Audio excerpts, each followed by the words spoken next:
used to Zoom at this point. Rock and roll. Thank you, disembodied female voice. Before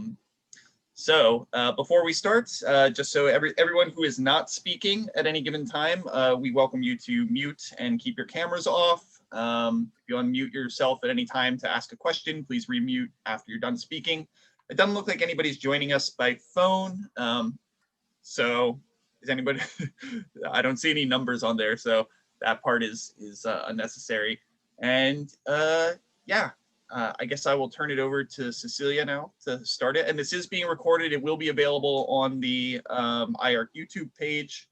And so anybody who wants to recommend it to somebody else afterwards can do so through that. All right, I will pass it over to Cecilia.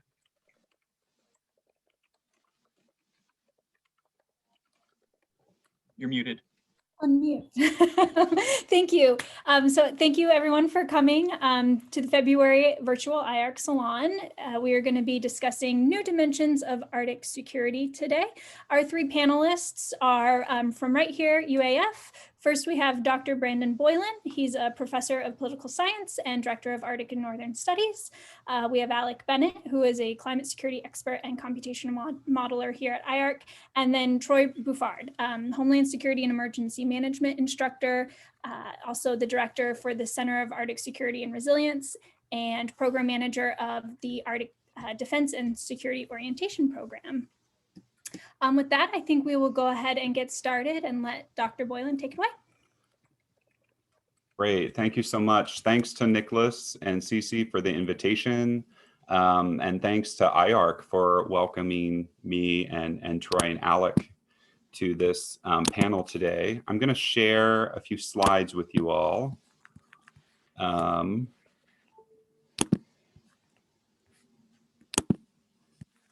Here we go. Yeah, so we were asked to talk about what we're seeing as sort of current trends in Arctic security. Arctic security is a huge topic, and as I kind of gathered my thoughts for this presentation, I thought I would give some insights that I've developed from my work with the Center for Arctic Policy Studies, CAPS, which is housed in IARC, and look at increasing maritime traffic that's happening in the Arctic and the implications that that traffic has on coastal infrastructure like ports in sort of this general context of security in the Arctic. And here's just a couple of maps here. We see the Northwest Passage on the left. It's a route that goes through the Canadian archipelago. And on the right, we see the Northern Sea Route. That's a route that is north of Russia. And these routes are becoming more open because of the decrease in summer sea ice. Summer sea ice melt is allowing for more traffic in the Arctic. I would distinguish between three types of traffic: trans-regional, and that gets a lot of attention. So the shipping that is transit ships that are transiting the Arctic as a region. Destinational, this is where the voyage begins outside of the Arctic and ends in the Arctic, or begins within the Arctic and goes outside of the Arctic. Things like community resupply. And then a lot of the traffic is intra-regional, so traffic that begins and ends within the Arctic region, things like fishing, a lot of the fishing that happens. And as these routes become more open, certainly shippers and other types of vessels are becoming interested in transiting the Arctic, because if you go through the Northwest Passage, that is 17% shorter than going through the traditional route through the Panama Canal. And if you go through the Northern Sea Route, that's about 40% shorter than the route that goes through the Suez Canal and the Strait of Malacca. So you see that why there would be a lot of interest in navigating the routes through the Arctic region. And sure enough, as summer sea ice melt is happening more and more every summer, making the Arctic a region that is becoming increasingly more navigable, we see correspondingly more traffic. So these are a couple of charts that come from a PAIM report from last year, the Protection of the Arctic Marine Environment, which is a working group of the Arctic Council. And you see in the top, the number of ships entering the polar code region is increasing over time. So from 2013 to 2019, we see, almost 200 more unique vessels in the region. Meanwhile, the distance traveled by these vessels is increasing as well. We see a 75% increase from 2013 to 2019. Now, I will point out that about 41% of the vessels in 2019 were fishing vessels, and about 45% of all the miles traveled in 2019 were from fishing vessels. But beyond that, this traffic includes intra-regional, destinational, and transit. Now, this matters a lot for the Arctic region in terms of infrastructure. So if you see on the left, these are the sea routes. So we have the Northwest Passage, we have the Northern Sea Route, we have the Arctic Bridge that goes from Eastern North America around Greenland to Europe. And all of these dots are ports in the Arctic. So the larger circle indicates larger ports, smaller circles indicate smaller ports. And then the color matters here. So the pink is that these harbors are ice-free all the time. The blue is that there is ice restricting entrance to the port some periods of the year. And then the darker pink, of which there are a few, there's just no data on ice conditions. But this is sort of a current snapshot of the ports that we have in the Arctic supporting all sorts of maritime vessel traffic in the Arctic. And then the map on the right I thought was really interesting. This is from the Guggenheim, and it shows all of these projects that countries in the Arctic have in the works. And so things like transportation and fossil fuel energy and mining and so on. And a lot of these projects are going to be supported by the sea routes in the Arctic. Shipping and other types of vessels are going to be important to supporting lots of these countries' project developments in the Arctic. And I just want to kind of bring this home to a project I'm working on through CAPS. It's the proposed expanded port project in Gnome, and maybe some of you know this. For a long time now, well over a decade, there's been discussion about developing a deep water port in Alaska's Arctic to support shipping and other types of vessel traffic. Because more ships are navigating through the Bering Strait, and the Army Corps of Engineers has really been the lead at looking at the development of a deep water port. It was decided that Gnome would be the site, the location of this deep water port to support things like cargo ships, tourism vessels, improve community resupply to Gnome and the larger region there. And that project was just approved in 2020. So the Arctic Corps of Engineers just approved this project last year, and it's now just awaiting congressional funding. And this is important. So if you look at the left, that's the state of the current port in Gnome, picture of it there. And then on the right is the proposed expansion project. So a much more expanded, a much better developed port there that can handle deep water draft vessels. And one thing we're looking at in a CAPS paper is all of these implications for security that the development of this port would have. And these are just some examples. But things like food security, there's a concern that as larger vessels come into the area, and larger vessels could come into the area if there's a deep water port there, that might squeeze out local commercial and also subsistence fishing in the area. There are things like, you know, if more cruise ships are stopping in Gnome, and Gnome as a community has an influx of tourists, what kind of implications does that have for local security, community security, things like surveillance and security for tourism shops and that sort of thing. We're thinking about economic security. So an expanded port very well could mandate more people working at the port and at the dock. So that could improve employment in Gnome and economic security in general. And then there are implications for homeland and national security. So could it be that eventually we could stage a Coast Guard base there, or even a naval base? The Navy has explored the idea of having a base in Alaska. And as traffic is increasing in the Bering Strait, a lot of that traffic, it comes from Russia and from China, and these ships are sailing through the Bering Strait. And I pulled this article here that has direct relevance to the expanded Gnome Port project, right? 5 Chinese ships were navigating right off the coast of Alaska. They were international waters, but they were off the coast of Alaska. And, you know, we have to think through what this means for Gnome, for Alaska, and for national and homeland security. So this is, again, you know, this kind of ties together some work I'm doing through CAPS, looking at the management of these maritime traffic routes in the Arctic and implications specifically for security, kind of focused on this Gnome case study. So I'll just pause there, and I don't know if we'll go right on to the next speaker or not, or take questions at the end, but I can turn it back over. Thanks. Awesome. Thank you, Dr. Boylan. Yes, so if you have any questions, feel free to type them in the chat, but we are going to save all of the questions after all 3 speakers are done. Up next, we have Alec Bennett.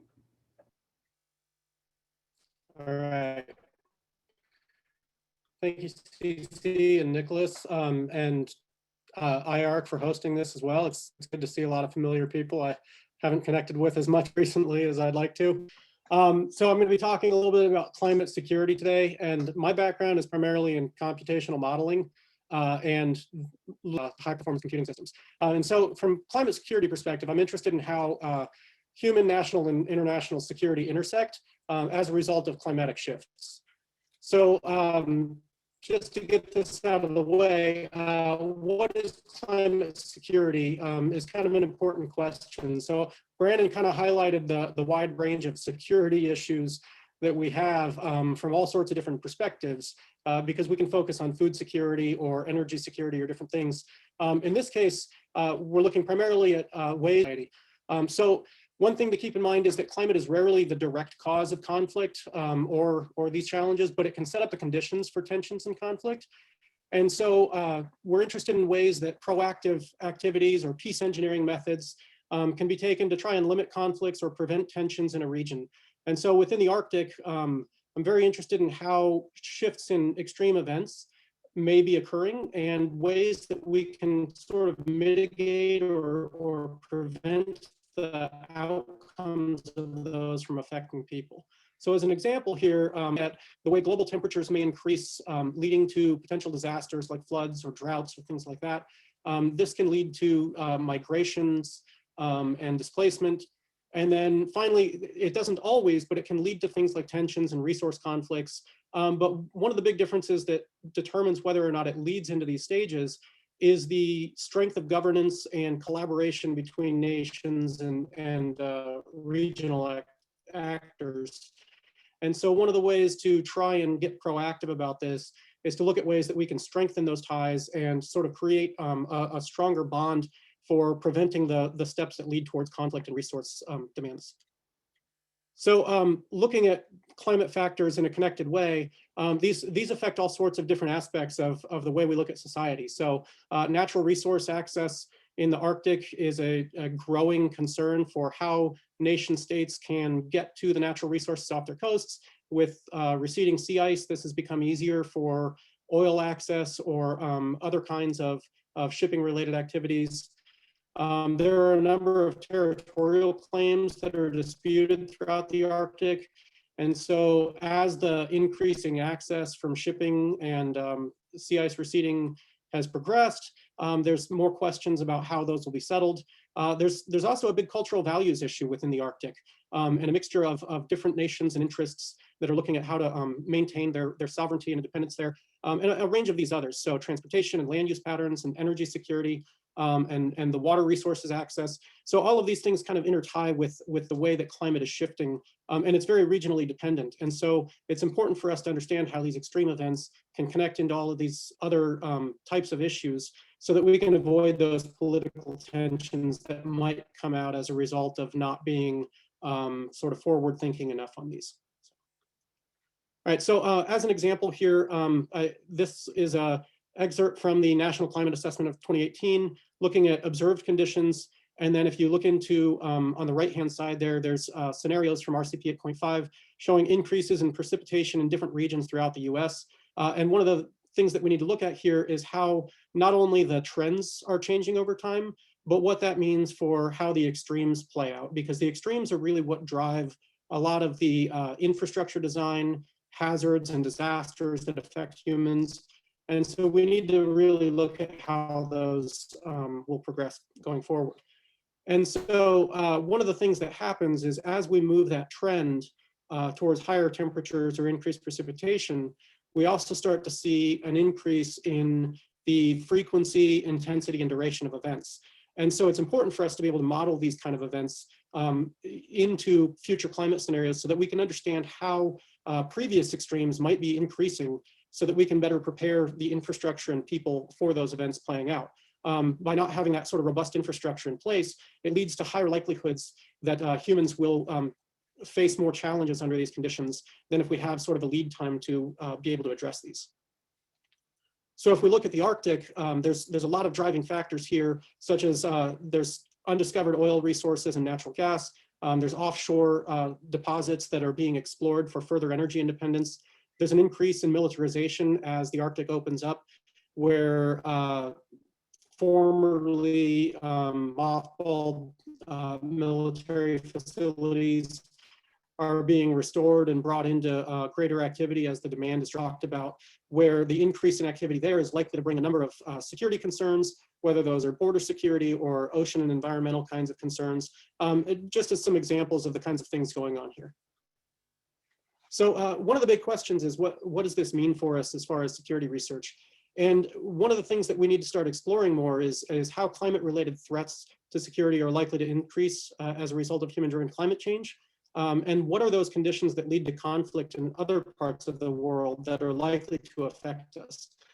One of the sort of under-addressed issues is how conflict as a result of climate change is likely to spill over into other countries and affect everything from food security to climate migrations, border safeties. From a proactive stance, we can hopefully try to address them through either governance or infrastructure development to prevent them to leading into tensions and conflicts. So we really have an opportunity here, as much as this is a challenge that we all really face, that if we can start looking at things decades in advance or trying to prepare for them ahead of time, we can ideally minimize the outcomes of those and try and handle those as best as possible. So as a side component of this, one of the papers that Uma Bhatt and Troy Buffard and I are working on is looking at the political outcomes and governance issues relating to geoengineering. So for those of you that aren't familiar, geoengineering is kind of that large scale intervention in order to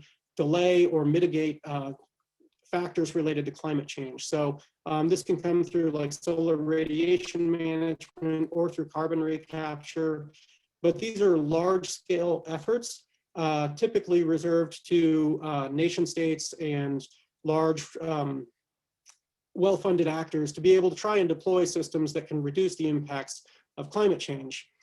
But the downsides or challenges facing us with this is that there are not clear guidelines as to how these tools will be implemented or play out. And we really still have sort of an early understanding of what the impacts of this are.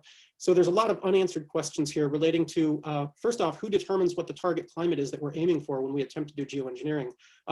Is that something that's pre-industrial, or is that something that's kind of a more modern target? Because different societies have already taken different levels of adaptation to try and handle this. And then who and what governance systems are responsible for deciding on those solutions?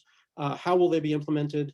Who are the people most likely to be impacted by those different solutions, and how might that change regionally?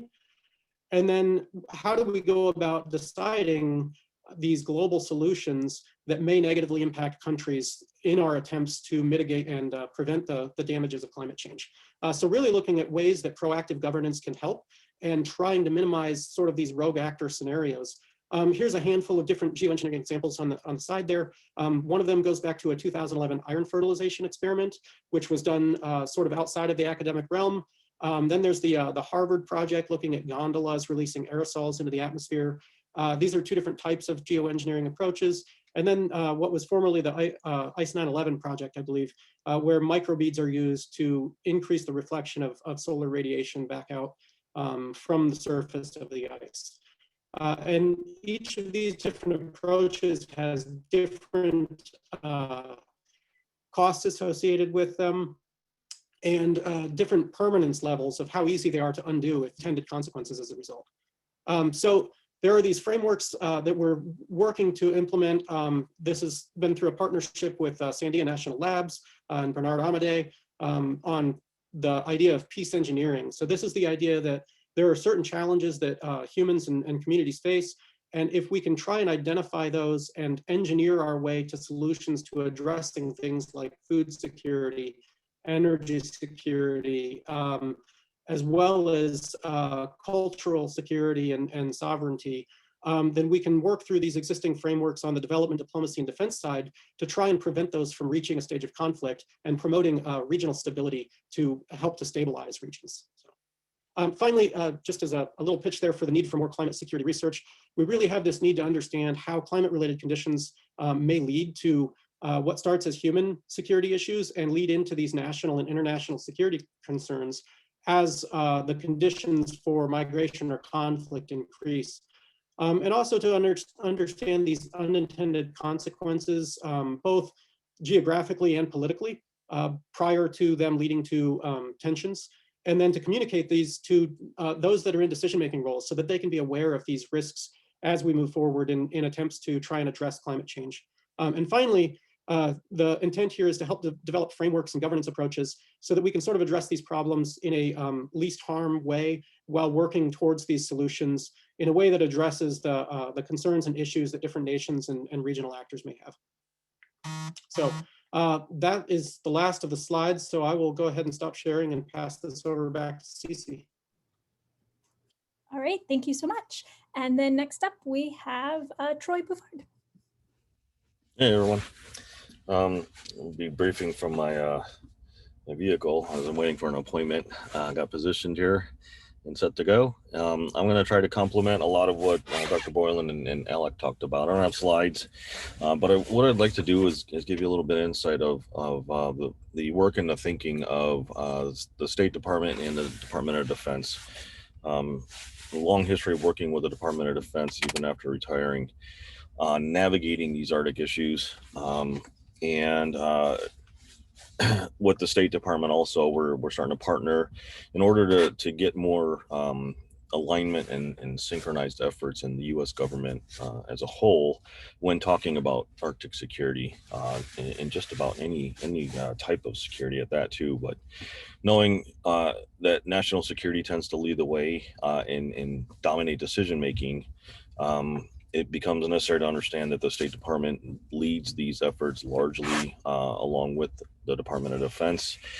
And there's been some growing discussion and interest, especially from Russia, who's been signaling that they're very interested in an Arctic security forum in order to start navigating some of these issues before they become circumstances involving miscalculations and then mistakes basically. So Russia has been consistently signaling a need to do this. A lot of people discussing this think this is something perhaps the Arctic Council could do, which is not the case. It is not possible, nor in the interest of the Arctic Council to take on security issues, nor do they want to. So the focus has been to think about reestablishing what was the previous security outlets, forums, like the Arctic Security Forces Roundtable was a 2-star level, non-NATO, pretty successful forum for talking about Arctic security issues. But that stopped because of Crimea and the annexation and sanctions. And there's interest in setting this back up and starting the dialogues again. It's necessary. I think everyone across the board feels that it's time to start talking. Tensions are rising a little bit, and these forums, what they can really accomplish is helping to establish the kind of rules that you need for interacting when you come in contact in areas like the Arctic, in the maritime domain, especially. If there aren't established rules and expectations, this is where things can kind of get out of control real quick. And forums and dialogues help to establish. We got plenty of those that work around the world and other in other capacities. So it's just really a matter of getting together and doing this. But there's several issues when it comes to this. It's not so easy to just stand up a forum and start talking. As silly as that sounds almost, but we do have that one issue still lingering where we have sanctions against Russia for its actions in Crimea. And that is going to have to be dealt with before we're allowed to again engage with Russia, because since 2014 we've had no military to military contact, no mil to mil contact officially. Back channels generally stay open, but since 2014 there's been no formal contact between the United States, most of our allies basically, and Russia in open forums in international settings. So that has to be navigated and dealt with first, and that is something a few of us are working on, especially with regard to sanctions, how to justify putting a forum together. On the military side in U.S. Northcom, working with J5 and the J3, the operations and the plan, strategic plan sections or directorates, to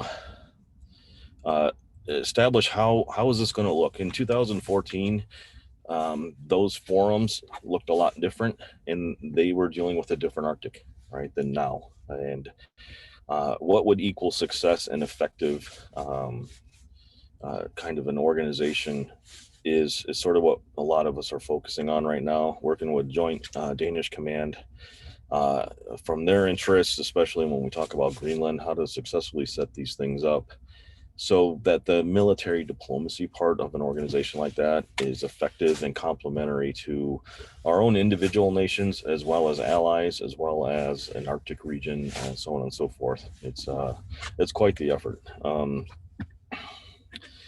Another thing that we're working on, it's of great interest right now to DoD and the State Department, is preparing for the upcoming Arctic Council chairmanship that's going to be chaired by Russia. And there's quite a lot of preparations that need to be dealt with, because we're getting very strong indication of how Russia intends to conduct its two-year chairmanship starting in May 20th, I think, is the handover. And for those of us that specialize in Russia, we've been paying attention to a lot of their behaviors in the last year, especially the last year alone, and preparing for the Arctic Council chairmanship.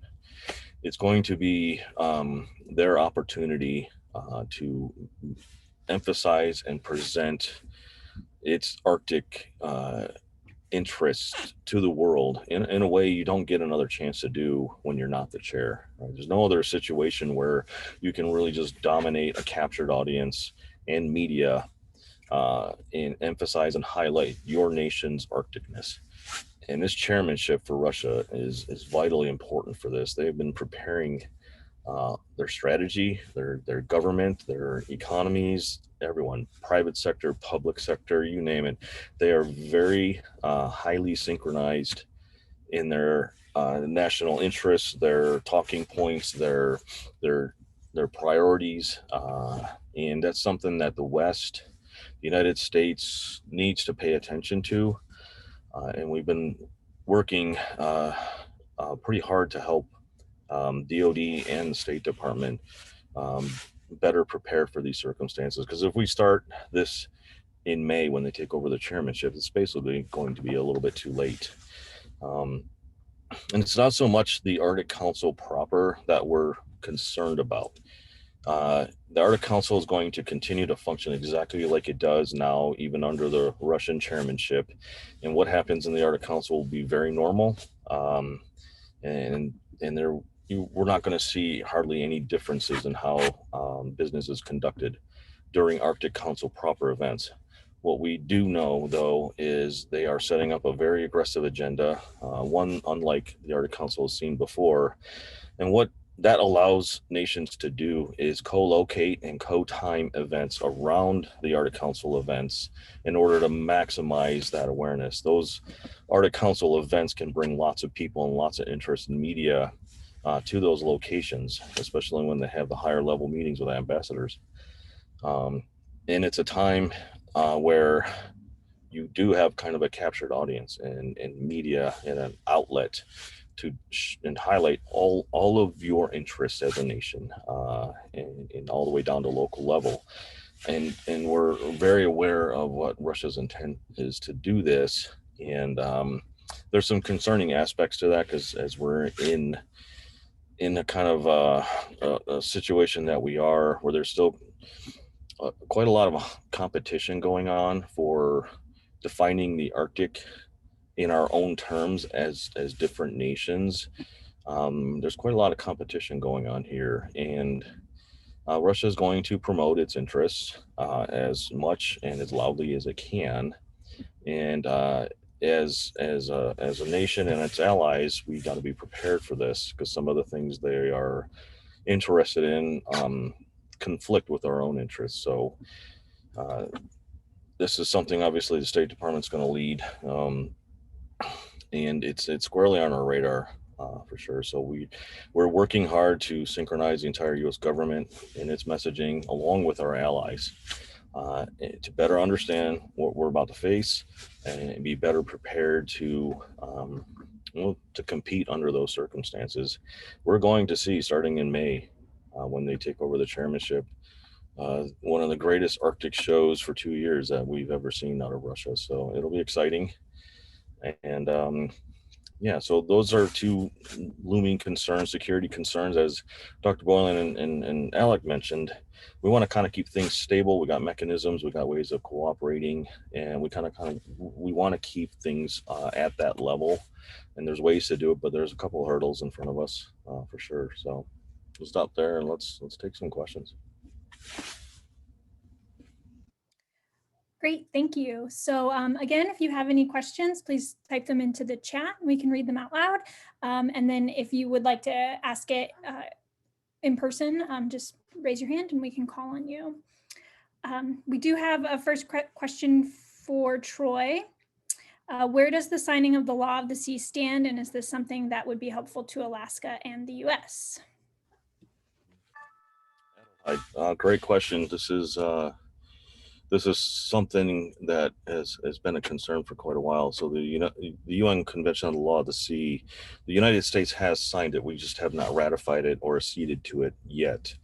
And that causes some issues in our ability to act as good intergovernmental, interdependent leaders that is common in kind of neoliberal settings. When you have international instruments like this, it can cause issues with uncertainty, but there's a lot of confusion about what this could do. For the United States, we abide by about 80+% of UNCLOS as it is, and some of the parts of UNCLOS are actually binding, like recognition of the EEZ is legally binding now to the United States because we've agreed to that part.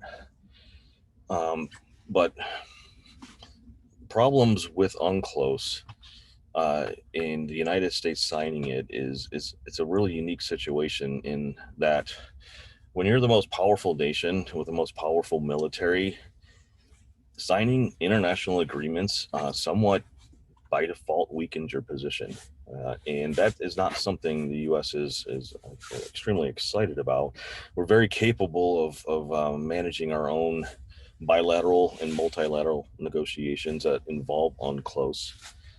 But it's a very nuanced, strange situation. For the most part, most people feel it's time to accede to it, become a full party member of UNCLOS, have a seat at the table. We would be able to discuss things like outer continental shelf boundaries and other things, but we're not limited. Not being a full member of UNCLOS does not limit our ability to influence these things. That's not how UNCLOS or international instruments work. At the end of the day, anything that's accomplished through UNCLOS, like that facilitates perhaps Article 76, the outer continental shelf extensions application, that process, all of that is only facilitated by UNCLOS. Okay, and that's the extent to which that treaty can manage, right? That convention. Once that performs its function, as like any other international treaty, sovereign nations go beyond any international instrument like UNCLOS to binationally or multinationally negotiate sovereign agreements that is outside the purview of UNCLOS and any international treaty. So there's kind of limits of what UNCLOS can do in the first place, and it really is it's an amazing instrument. It facilitates so much, but there's a lot of confusion as to what would we get out of it, and there's concern that the U.S. Senate needs to ratify this still, and there's still at least 34 senators that can effectively block this. So, but it seems there's interest, and agencies within the U.S. government are able to actually advocate, and it seems people want the United States to be a full party member soon if possible. Could I just interject something here too, just on UNCLOS? I think it's important to just stress that, so Russia is a party to UNCLOS, and a lot of people are concerned about the degree of authority that Russia has over the Northern Sea route, so that Arctic route that runs through the Arctic Ocean, it's north of Russia. But the Russian government defends its level of control over the Northern Sea route by citing UNCLOS, right? Specifically, Article 234 in UNCLOS is about ice-covered waters, and it gives a certain level of authority to states that are by ice-covered waters to protect that environment, those ecosystems, from pollution and that sort of thing. So Russia can claim that it's exerting authority over the Northern Sea route in the name of environmental protection. So that's also just an ongoing issue or concern related to UNCLOS in the Arctic. Yeah, it's kind of let me add to that problem with Russia trying to claim control over the surface waters of the entire Northern Sea route. And by federal definition, Russian federal definition, the Northern Sea route is from Novaya Zemlya to Cape Dezhnev there in the tip near Alaska. That is the extent of the Northern Sea route by Russian federal law, all the way out to the EEZ. Russia wants complete control of those surface waters, which is way beyond international norms. We know why they're doing it. And Article 234, exactly like Dr. Boylan said, is the main reasoning. And it's a pretty weak position, honestly. And Russia kind of knows that. And it is one of their top national priorities, which is to lock that in and get that as a norm, an established norm, either customary law or whatever. So it's a big concern in the United States. It's a huge concern for the Department of Defense, because that would limit freedom of navigation and might set a really dangerous precedent around the world. It's on an article that kind of unpacks this. It's that UNCLOS handles, the thing about this situation is UNCLOS handles the international law part. But some of the parts of UNCLOS, especially freedom of navigation, that's operational law, and they're two different things kind of dealing with the same issue. But it's necessary to understand and think about them in those two ways. Great, thanks. Okay, we've gotten quite a few questions in, so let me scroll back to the next one in line. How do we fit together the national and international scales of Alec and Troy's work, I think they're saying, with those local scale concerns of daily human life? Using Gnome as an example, what are the linkages across the operational level of life for the people who are residents there with the conditions that the new port will bring?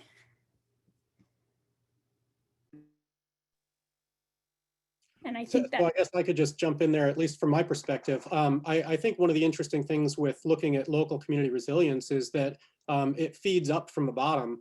And if you have stable communities and stable regions, then you're less likely to set up the conditions that lead to that kind of conflict.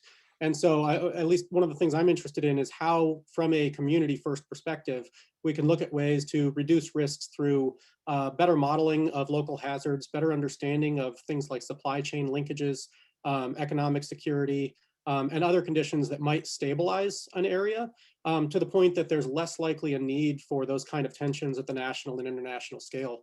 Whereas if you have a situation where there's connected climate drivers between regions, then you may end up with things that might drive political instability in one that was caused in another. If you look at back at the 2010 heat wave in Russia, one of the big fallouts there was that there was a reduction in crop production, and that reduced crop production was intended as export for several Middle Eastern countries. And as a result, those countries that were already somewhat politically unstable led to a growing amount of economic and food security related tensions.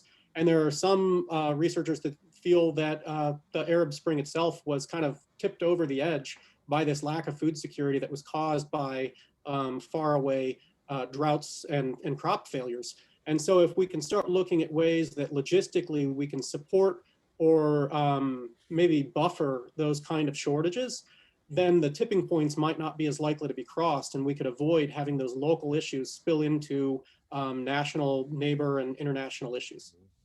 I got I have a book chapter I just submitted. It's in print right now with Duncan the Pledge and Whitney Lockenbauer as editors, and it's probably going to be a very complimentary chapter to what Dr. Boylan wrote about the Port of Gnome, and just thinking about what does that kind of infrastructure bring as far as what we call value added aspects of national security, and logistics and deterrence are kind of the main themes of our chapter. So like Alex said, is these things can really help bring stability just by their own presence and deconflict things that are kind of uncertain.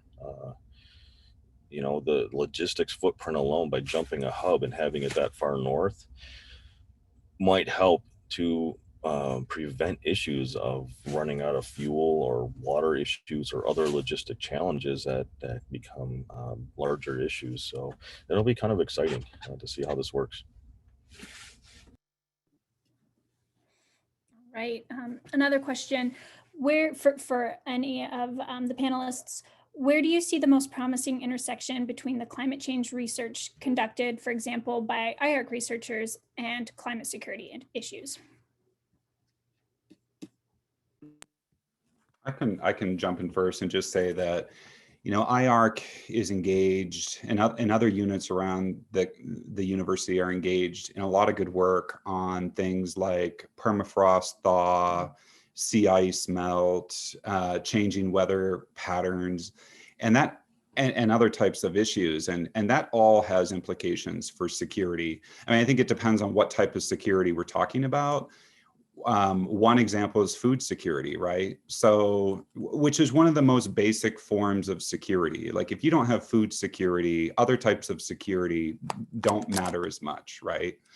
But if you think about the ways in which our changing climate are affecting food security, like changing migratory patterns and paths of animals, the subsistence animals like caribou, whales, and other maritime animals. I think that there's a strong linkage between the work that UAF does and what IARC does, and again, all types of security. I'm just giving the example of food security, and we're seeing that playing out in our state every day.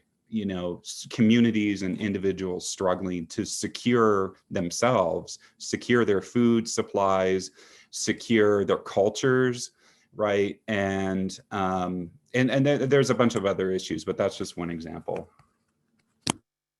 And I think the expertise at IARC and similar organizations is really necessary in order for the communication between decision makers and policymakers to understand what things like uncertainty are as far as certain kinds of extreme events or the changes over time, and how best to kind of assign probabilities to these kinds of events and what the likelihoods are. And so without a deep connection between the natural sciences and the social and policy sciences, you're kind of missing the importance of how the processes inform the policies that we intend to move forward with. Yeah, one of the neat things about climate security is this is probably one of the areas all 8 nations agree on more than not when it comes to security issues and work for the Arctic region. We see a good consistency there, so there's lots of opportunity. And I just started an Arctic Council project recently that kind of involves this, and I think climate change and climate security issues are going to probably bring us closer together than not. So I see it as a positive. Okay, we have a follow-up to Dr. Lovecraft's earlier question. A second more specific question is, what is the difference between having a port in Gnome that is expanded but not a military installation compared to having the port be an actual naval installation? So I think the future of Gnome is really exciting. That's kind of my personal perspective. I mean, it has a port now. It looks like that port is going to be expanded to accommodate much larger vessels, large cargo ships and cruise ships, bigger vessels to provide more goods to Gnome in that region. One hypothesis here is that as the port is expanded and bringing an influx of all sorts of things, people, dollars, more infrastructure, hospitals, airports, et cetera, I think we shouldn't be surprised if our security apparatus responds to that, and maybe, it's certainly not outside the realm of possibility that the Coast Guard could set up shop there, right? We have 3 Coast Guard facilities, are all located in southern Alaska. We don't have one in Alaska's Arctic, and Gnome would be a fantastic place to put one. A naval base, it could happen. I don't really think that's within the realm of possibility anytime soon. But again, if the Navy got serious about having a base in Alaska, and if Gnome grows like we expect it to grow, I mean, it could be possible that happens down the road.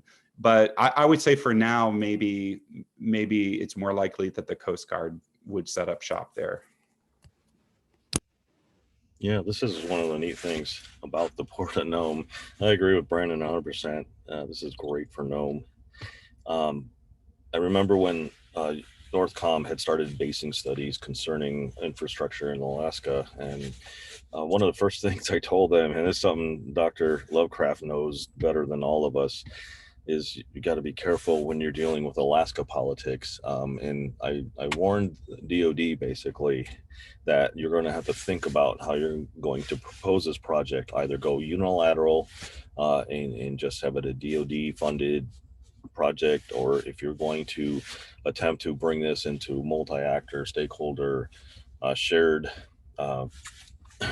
venture, you're going to have to deal with some of the worst politics you'll ever experience in Alaska, because Juneau and our legislators they have a very difficult time agreeing on anything, and can sometimes ruin stuff before it's even started, but I think it's worked out very well the way it has so far, and it should help the community in many ways. It's probably going to bring some concern, though. I think I think Dr. Bowen and I have talked about the road to resources. Any roads that go to Gnome would change so many communities, and there's not a lot of agreement on how that should happen, or if it even should happen.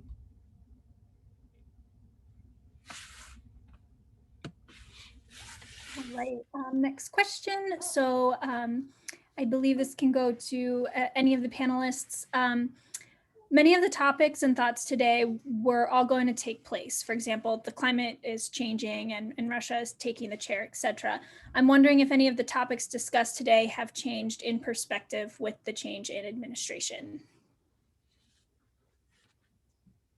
Yeah, I sent a link to Bob, who asked the question for an article.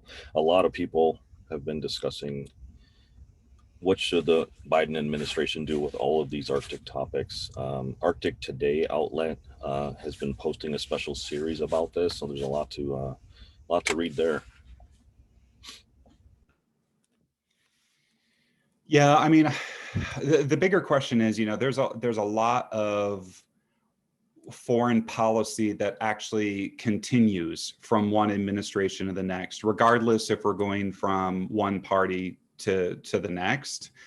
That said, we're already seeing changes under the Biden administration, and these changes, many of them are, relate to the Arctic. For one thing, it looks like we're rejoining the Paris Agreement, right? That has a lot of implications for how we treat and how we view the Arctic. Another thing is it looks like there's going to be a stop to the leasing for oil companies in ANWR, right? That's another shift. Pebble Mine has been dealt several blows, even at the end of the Trump administration. I think those are going to continue in the Biden administration. And let's not forget, right, when Obama was the first sitting president to visit the state of Alaska.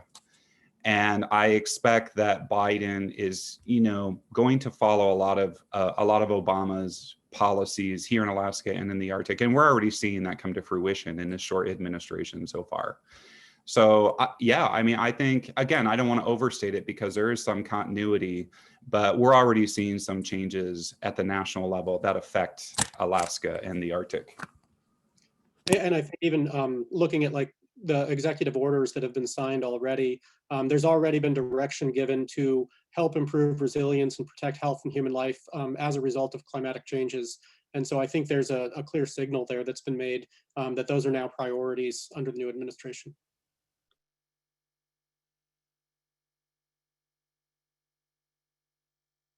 Okay, and then I had an email question come through, and this one's for Troy regarding an Arctic Security Roundtable.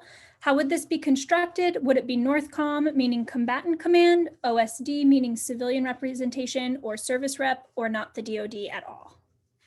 Yeah, good. Great question. So it depends. It sounds like it may stand up again at the 2-star level, and very likely U.S. NORTHCOM would either send a representative from its command there in Colorado Springs or with ALCOM. So the first thing that has to be figured out is it's not going to be OSD likely.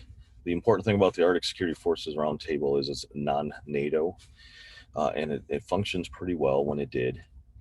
I think that I'm not sure it can function as effectively as it could based on what it used to be given today's needs. If the agreements and the requirements to collaborate are kept at a certain level, 2-star commanders and leaders can probably make those decisions. Anything more, you're going to have to pin on a couple more stars for that kind of level of decision making. But ASFR as it was,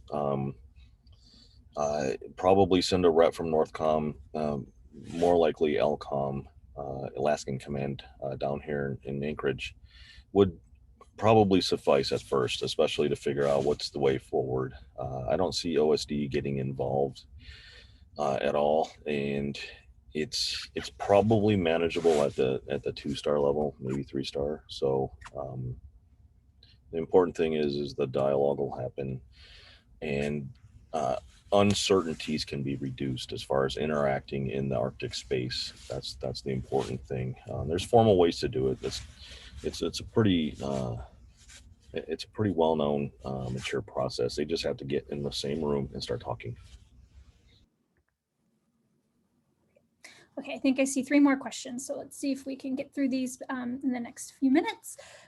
So as part of the currently proposed and in development Arctic Earth Systems Education graduate program here at UAF, do you have any ideas on how to construct a course that would cover climate and security in the Arctic? Well, I mean, I can jump in and say that we recently proposed to the Graduate Advisory Committee several courses on climate security, focusing on an understanding of models and scenarios development for modeling related practices as far as how uncertainty and scale and issues like that influence decision making. And then another set understanding how disaster related decisions are made based on security and disaster management practices from a climate perspective.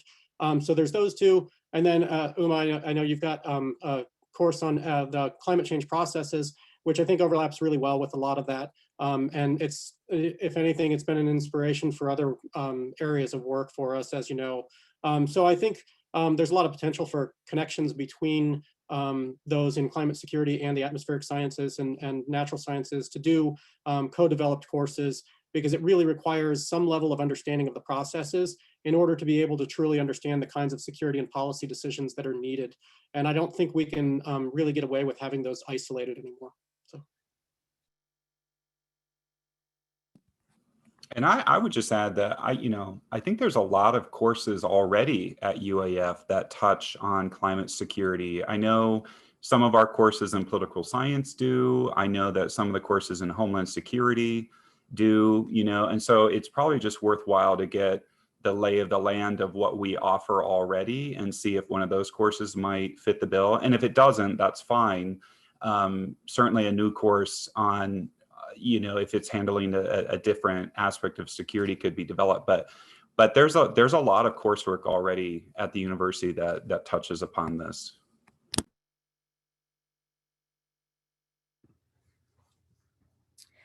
Okay, Ed has a question for Troy. Has the communication cutoff with Russia due to Crimea accelerated its modernization? In parentheses, I don't think it's buildup. In the Arctic, Northern Fleet military presence. Is the inevitable deep water port in Gnome going to be seen as an aggressive move by Russia? Yeah, no, good question. Yeah, it's, Crimea and those incidents, what Russia has been doing to develop its Arctic is beyond any single event. Russia has an extraordinary opportunity right now to develop its north for many purposes, economic, especially national security, of which they have accelerated and outpaced everyone combined in that regard. So it's very concerning, but that's their business, it's their border, it's their sovereign territory. They can do what they want. But the deep water port in Gnome absolutely has gotten Russia's attention, and they have stated against about that infrastructure development in the Arctic as something they are not pleased about at all. Why? I mean, we can guess why. They use their need to be in the Arctic and its economic interests and other national interests as the justification for their buildup. They don't see a need for the U.S. to do the same thing. No, obviously it's just rhetoric. It's the same thing. We have the problem with NATO too, and they've stated as much that they don't even want to see a NATO Arctic strategy. And this is something I've worked with NATO on before. They have to very, very carefully navigate that. Their presence in the Arctic, talk about Arctic priorities, strategies, or whatever, definitely has Russia's attention, and they're very vocal about it.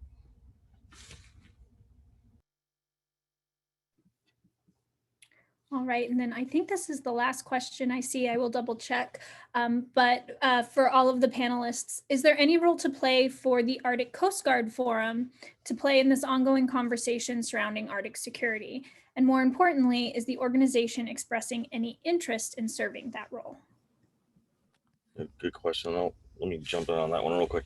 The Arctic Coast Guard Forum is phenomenally successful, right? And it's mostly because of the need for the Coast Guards and Coast Guard-like agencies to work together. At any given time, there's 200,000 vessels out in waters pinging AIS, the transponders that they're supposed to. And every single one of those vessels represents a security or an emergency situation sometimes. And having that kind of awareness, there's too much of that going on. The Coast Guards have to work together. They talk together directly. They're very friendly. They're very collaborative. And the forum has been the lead right now for helping to discuss any operational security issues whatsoever for an Arctic group, since there's been no mill-to-mill contact with Russia. All 8 Arctic states work very well together in the Coast Guard Forum, and they are very careful about keeping a distance and keeping defense organizations like DoD, Canada DND, Ministries of Defense out of that organization, so it does not cause problems with the functions and purpose of the Coast Guard Forum. They don't want these national security interests and sensitive issues undoing the great work that they do. So yeah, they're very, very successful. Yeah, I would just add that, another way to put that is from what I'm seeing, the Coast Guards across the Arctic states don't want search and rescue operations to become securitized, right? That is a very practical, operational way for them to cooperate. They have to cooperate over SAR, exercises and real world events, real search and rescue activities. And they don't want kind of like Russia's, and I'm just kind of saying this, Russia's security ambitions to get in the way of that kind of cooperation. But one thing is for sure, I do think we need some level of security cooperation in the Arctic. We're seeing it from all across the Arctic that we need to have more and better dialogue of security, national, I'm thinking national and international security in this case. The Arctic Council will not take that on. It was designed at the beginning not to take on these national and international security interests. So that won't be the right forum. And I think, again, if the Arctic Council were to bend and take on these hot security issues, it's going to spoil all the good work that it's done on research on the environment and research and advocacy for native rights across the Arctic. And so I am skeptical that the Arctic Coast Guard Forum would be the place to develop security dialogue, but I do think that we need to have that happen somewhere.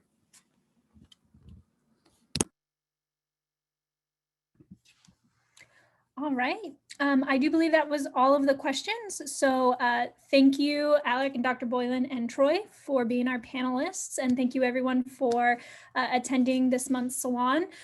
Nick and I will be getting information on the March salon out soon. So we look forward to seeing everyone there again. Thanks. All right. And we will go ahead and stop the recording, and that will be